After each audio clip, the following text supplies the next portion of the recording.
What's up, heathens? How y'all doing? I'm the Godless engineer, and I critically analyze apologist claims to give you the best arguments and information so that you can stand up and use your voice. Today we have a clip from The Line, and it's specifically my appearance with Apologia. Today's video, we're going to be talking with a caller named John. We're going to talk to him about what convinced him to be a Christian. We're also going to talk on the topics of consciousness, as well as the differences between the natural and the supernatural. We're also going to touch on biblical morality and how that plays into the 10 Commandments and women's rights. So if you want to fuck around and find out why John became a Christian and why he thinks that we should be Christians too, then please stay tuned.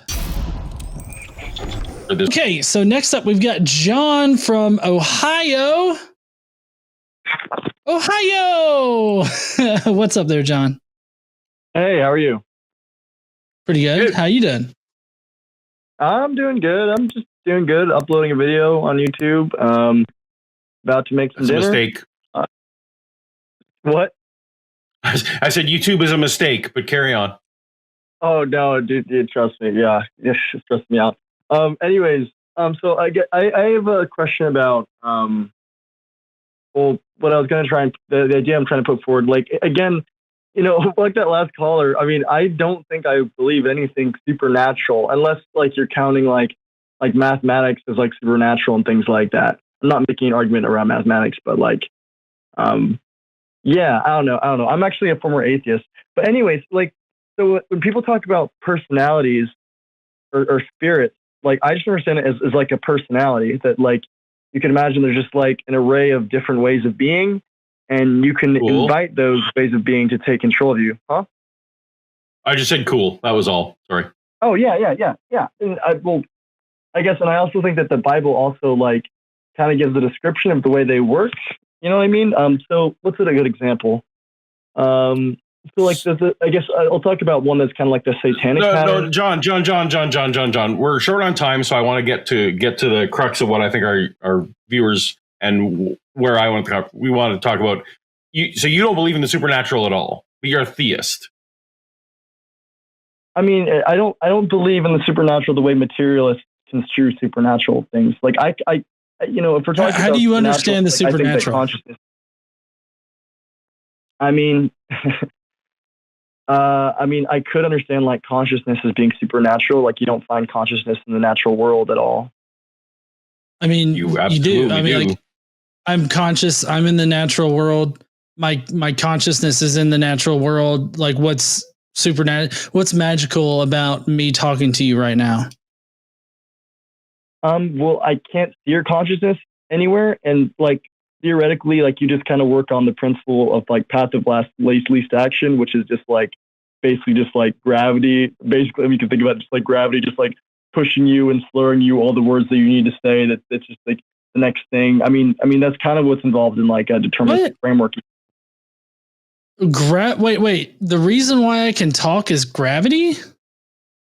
I'm saying you could think of it that way, as you know, you can imagine like you drop a rock and it just takes the path of least action down. You're just like your body never violates the law. And that, John and I are at least methodological naturalists, so yeah, we would accept that all of our the words coming out of my mouth are from neurons firing, which have natural causes why the neurons fired. Yeah, all that stuff. You said that you used to be an atheist and are now a theist. That's what I care about more. So you believe in a God? Go ahead. I specifically, I mean, it's been like a long journey, but like, yeah, I'm trying to be a Christian basically. But yeah, I started believing God.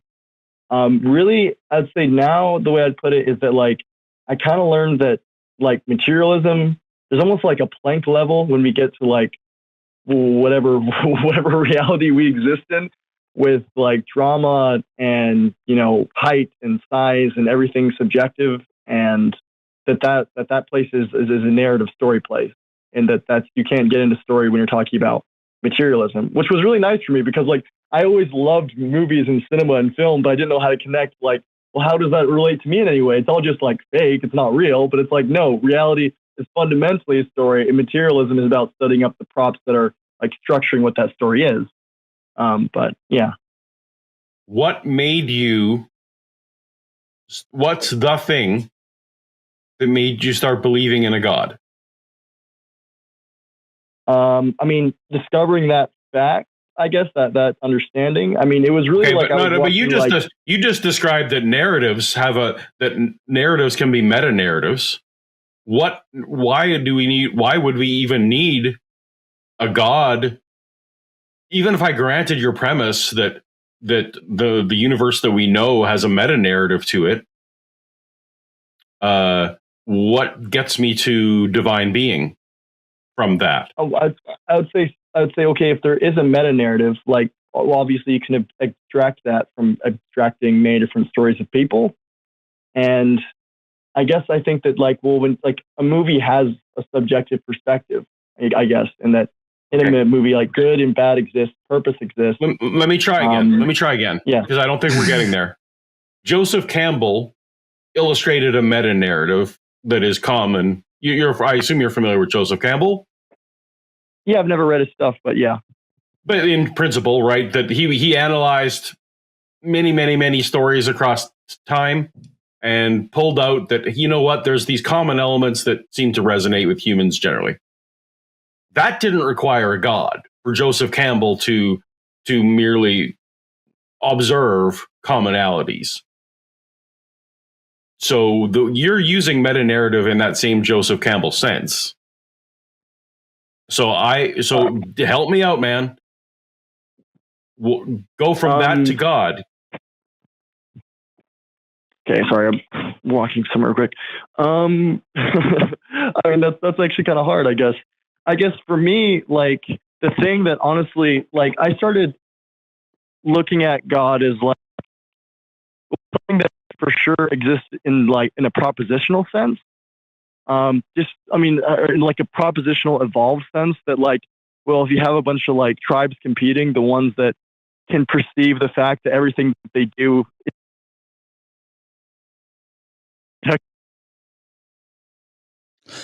John, you're cutting in and out. I'm not sure if you're traveling to another dimension or what, but we can't really hear you. Okay, sorry, I'm walking outside right now. So if you can't hear me well, maybe we should just continue this another time and let someone else jump in. No, I don't know what happened. We can hear you fine now. Okay. How was that? Better if you can stand still just for 90 seconds. That'd be great. Sorry. But I guess, every moment matters infinitely. That they matter true. To why is that not true? Every moment matters infinitely? I don't even know what that means. Yeah. So what does that mean, everything you do. I mean, it's like the reverse of what a nihilist says, which I think is equal logical grounding that everything you do has no meaning. Okay, hold on. Maybe we can recenter this conversation because I don't know how to proceed with that particular statement. Did you say that that you try to be a Christian or that you believe in the Christian God? Yeah. Okay, you believe in the Christian God. How do you feel about the 10 Commandments? I try my best to follow them. I don't do a good job a lot of the time. Well, I guess my point is do you feel like the 10 Commandments are something that should apply to Christian life today? Yeah. Yeah? Do you treat women in your life as property? No. Okay. God in Exodus 20:17 says that you should. So if you're not treating women as property in your life, and you identify, I'm hoping that you identify that as being a wholly immoral thing to treat women as property, right?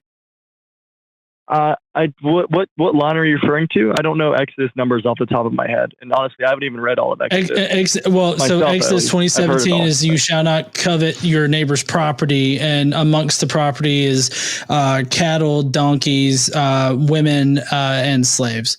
So that's just a very direct instance of God saying that women are property. There's other verses that I definitely can bring up showing that. I mean, my entire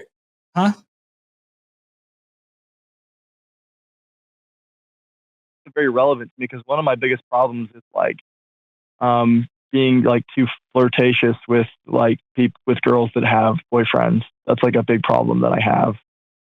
And now I'm not saying that like, I think it's kind of complicated when we're talking about something that was originally in like Hebrew. And like, like even today when people say like, hey, that's my girl, you know what I mean? So I don't think we're that much above that. You know what I mean? Or that's my man. No, that's definitely not what it meant. Like it literally meant like in the Old Testament, it literally meant property. Sorry.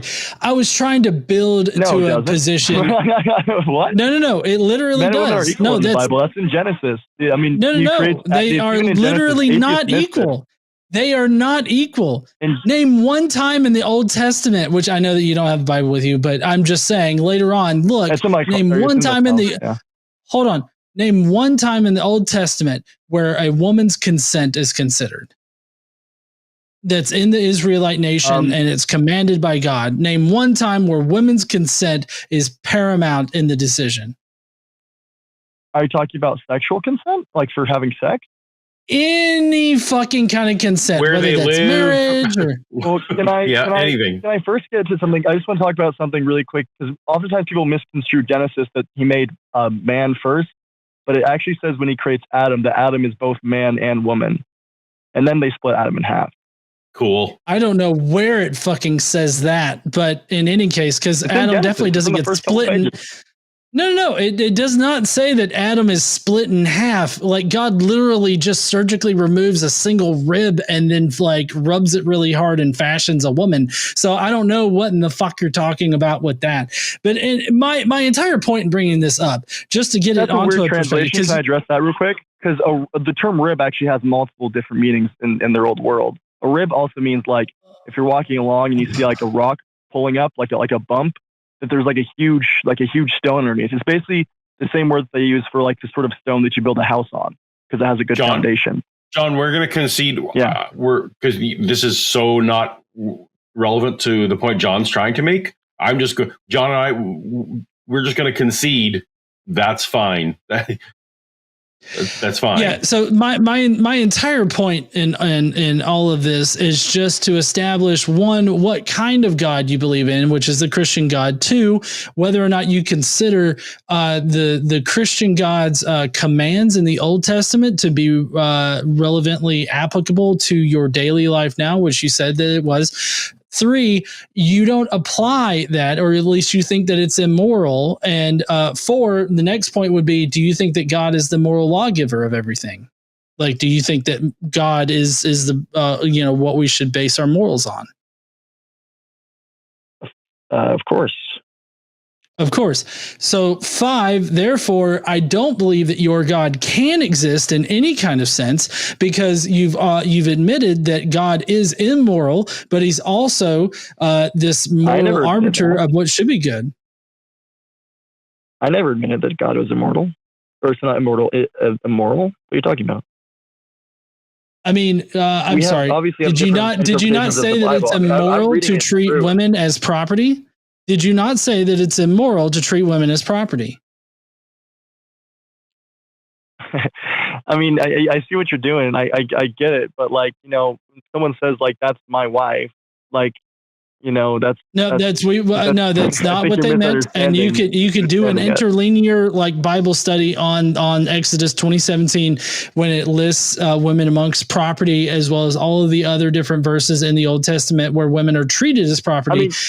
You could definitely do like an interlinear like Bible study dowry? On the Hebrew words. Huh? You mean like dowry when you're talking about like property? How like you would often pay a family for no. I'm talking about here. I'll give you an example. Jacob, who later, naked wrestled God in the desert, grabbed his dick, and then God renamed him Israel. None of that guy. No, that all happened. No, it definitely happened. He naked wrestled God in the desert. Anyways, so yeah, and grabbed his dick. Yep. No. It grabbed his dick. That's definitely what happened. One of them grabbed each other's dick. Anyways, never mind. No, so in that particular story, no, hold on. That's not even the point. In that story, Jacob works for Laban for 7 years in order to, and I'm going to emphasize this in case you're hard of hearing, purchase.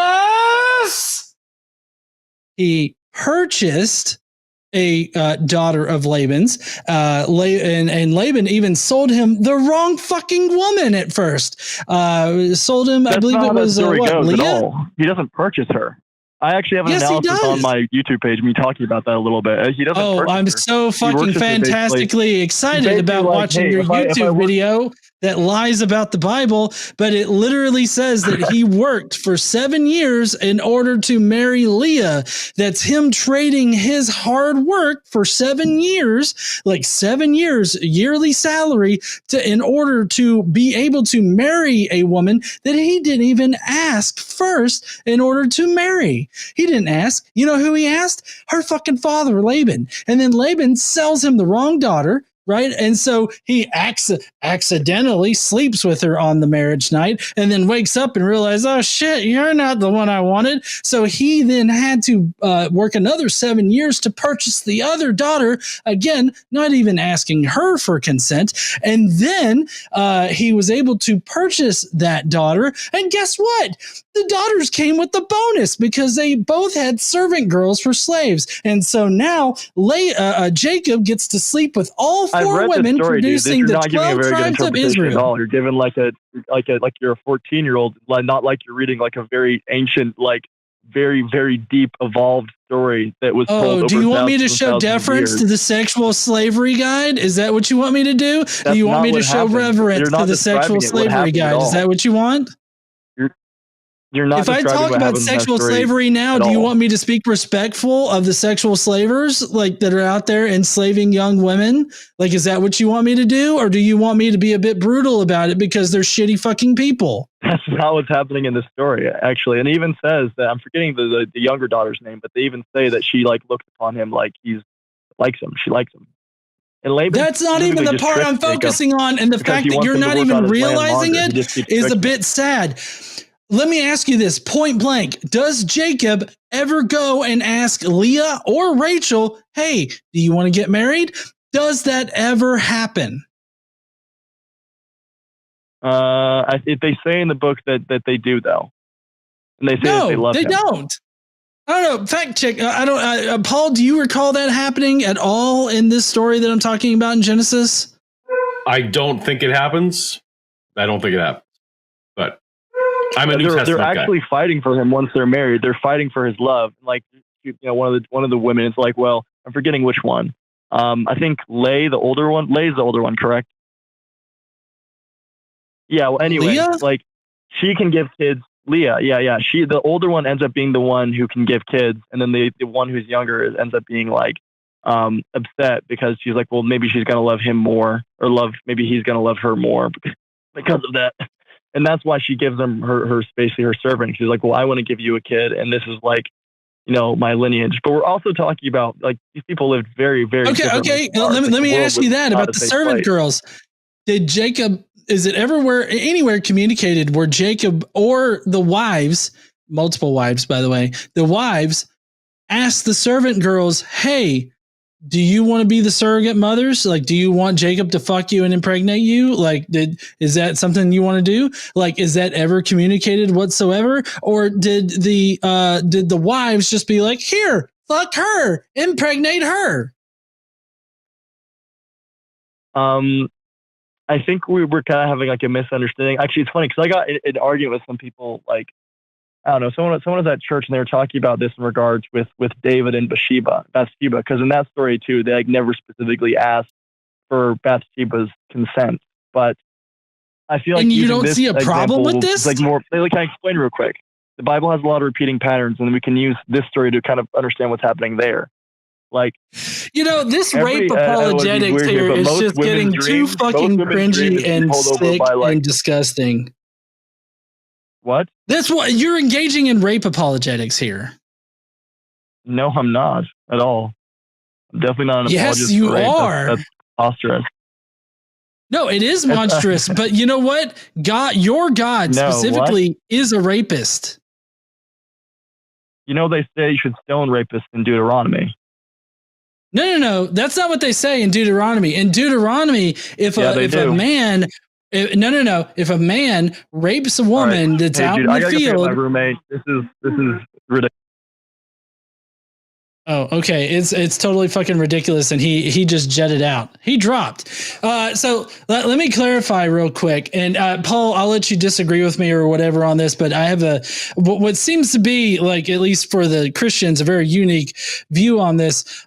So in Deuteronomy, obviously the law there does not stipulate that if a man rapes a woman that he will then be stoned. If a man and a woman commit adultery, then both of them are stoned in one particular law. But if a man rapes a young virgin out in a field, whether or not it's consensual, the man has to pay the father 50 shekels for damaging his property, and then is forced to marry his rape victim. So the rape victim is meant to marry her rapist in that particular sense. And it's all about property destruction. That's the entire mindset of it. I believe, I can't remember if Josh touches on this in his Atheist Guide to the Old Testament. Yeah, Atheist Guide to the Old Testament. I don't remember if it's volume 1 or 2, but he definitely does. Yep. Yeah.